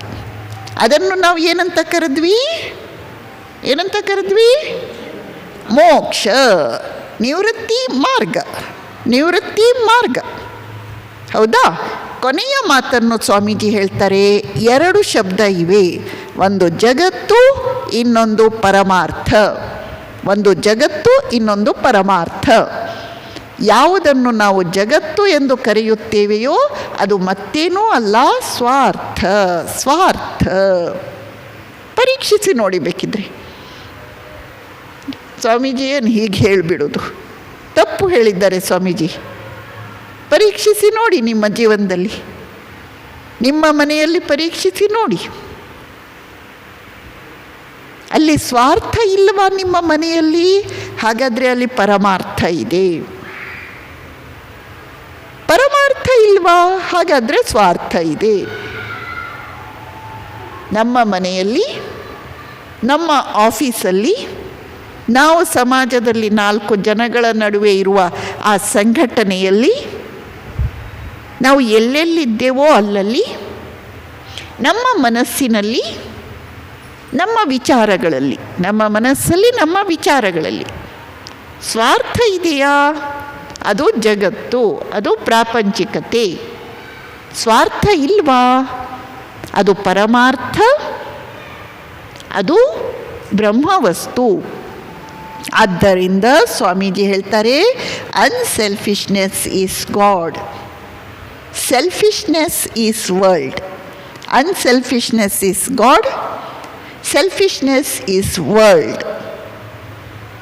ನಿಸ್ವಾರ್ಥತೆಯೇ ದೇವರು, ಸ್ವಾರ್ಥತೆಯೆಲ್ಲ ಪ್ರಪಂಚ, ಜಗತ್ತು. ನಾವೆಲ್ಲ ಇಷ್ಟನ್ನು ಕೇಳುವ ಯೋಗ್ಯತೆಯನ್ನು ಪಡೆದವರು, ಇಷ್ಟನ್ನು ಆಲೋಚಿಸುವ ಯೋಗ್ಯತೆಯನ್ನು ಪಡೆದವರು. ಜಗತ್ತಿನಲ್ಲಿ ಎಷ್ಟೊಂದು ಜನರಿಗೆ ಇದನ್ನು ಕೇಳುವ ಶಕ್ತಿ ಇಲ್ಲ, ಇದನ್ನು ಆಲೋಚಿಸುವ ಸಾಮರ್ಥ್ಯ ಶಕ್ತಿ ಇಲ್ಲ. ಇದನ್ನು ಕೇಳುವ, ಆಲೋಚಿಸುವ ಸಾಮರ್ಥ್ಯವನ್ನು, ಯೋಗ್ಯತೆಯನ್ನು ಪಡೆದ ನಾವೆಲ್ಲರೂ ಭಗವಂತನ ಕೃಪೆಯಿಂದ, ಭಗವಂತನ ಆಶೀರ್ವಾದದಿಂದ ಒಂದು ದಿನ ಈ ಜೀವನದ ದಾರಿಯಲ್ಲಿ ನಡೆಯುವಾಗ, ಒಂದು ದಿನ, ಮುಂದೊಂದು ದಿನ ಈ ಪರಿಪೂರ್ಣ ನಿಸ್ವಾರ್ಥತೆಯ ಗುರಿಯನ್ನು ತಲುಪುವಂತಾಗಲಿ ಎಂದು ಸ್ವಾಮೀಜಿಯವರ ಪಾದಪದ್ಮಗಳಲ್ಲಿ ನಿಮ್ಮೆಲ್ಲರಿಗಾಗಿ ಹೃತ್ಪೂರ್ವಕವಾಗಿ ಪ್ರಾರ್ಥಿಸುತ್ತೇನೆ. ಓಂ ಶಾಂತಿ ಶಾಂತಿ ಶಾಂತಿ. ಹರಿ ಓಂ ತತ್ಸತ್. ಶ್ರೀರಾಮಕೃಷ್ಣಾರ್ಪಣಮಸ್ತು.